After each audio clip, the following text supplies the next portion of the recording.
2026-27 நிதியாண்டு பிறக்கப்போகும் April 1ஆம் தேதி உங்களுடைய பணப்பை மற்றும் வங்கி பரிவர்த்தனைகளில் பல முக்கிய மாற்றங்களை கொண்டுவரப் போகிறது.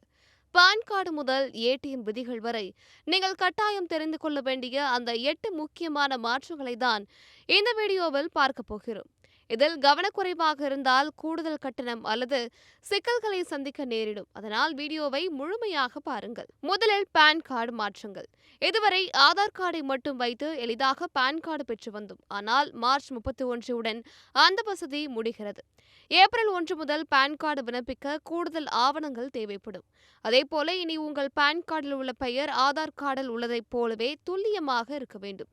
ஏதேனும் மாற்றம் இருந்தால் இப்போதே சரி செய்து விடுவது மிகவும் நல்லது. அடுத்ததாக வங்கி வாடிக்கையாளர்களுக்கு ஒரு முக்கியமான எச்சரிக்கை. HDFC, PNB மற்றும் வந்தன் வங்கி போன்றவை தங்களின் ஏடிஎம் பணம் எடுக்கும் விதிகள் மற்றும் கட்டணங்களை மாற்றியுள்ளன. லாக்கர் கட்டணங்கள் மற்றும் டெபாசிட் வட்டி விகிதங்களிலும் மாற்றங்கள் இருக்கும். அதேபோல SBI கிரெடிட் கார்டு பயன்படுத்துபவர்களுக்கு ஒரு ஷாக்.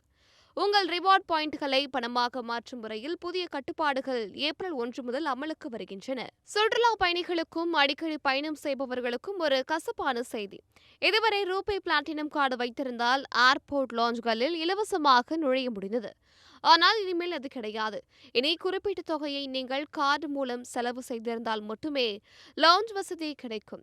அதேபோல ஃபாஸ்டாக் வருடாந்திர பாஸ் கட்டணம் 3000 ரூபாயிலிருந்து 3075 ரூபாயாக உயர்த்தப்பட்டுள்ளது. டிஜிட்டல் பண பரிவர்த்தனை செய்பவர்களின் பாதுகாப்பை உறுதி செய்ய ரிசர்வ் வங்கி ஒரு புதிய விதியை அமல்படுத்துகிறது. இனி இந்தியாவில் நடக்கும் அனைத்து டிஜிட்டல் பேமெண்ட்டுகளுக்கும் 2 அடுக்கு பாதுகாப்பு கட்டாயமாக்கப்படுகிறது.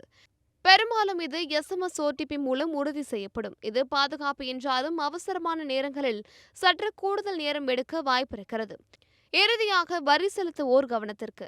நீங்கள் கடந்த காலங்களில் வருமான வரி தாக்கல் செய்ய மறந்துவிட்டாலோ அல்லது தவறான தகவல்களை கொடுத்திருந்தாலோ அதை சரி செய்ய அப்டேட்டட் ITR தாக்கல் செய்ய இதுவே சரியான நேரம். அபராதத்துடன் இதை சரி செய்ய முடியும் என்றாலும் இதை தவிர்க்கும் பட்சத்தில் வருமான வரித்துறையின் ஆய்வுக்கு நீங்கள் ஆளாக நேரிடலாம். இந்த மாற்றங்கள் அனைத்தும் உங்கள் நிதி மேலாண்மையை நேரடியாக பாதிக்கும் என்பதால் இப்போதே திட்டமிடுங்கள். உங்கள் சத்யாவின் full moon sale up to 70% தள்ளுபடி. ஏசி விலை 2ஆம் தேதி முதல் 15% வரை உயர்கின்றது. இப்போது ஏசி வாங்கி பணத்தை சேமியுங்கள்.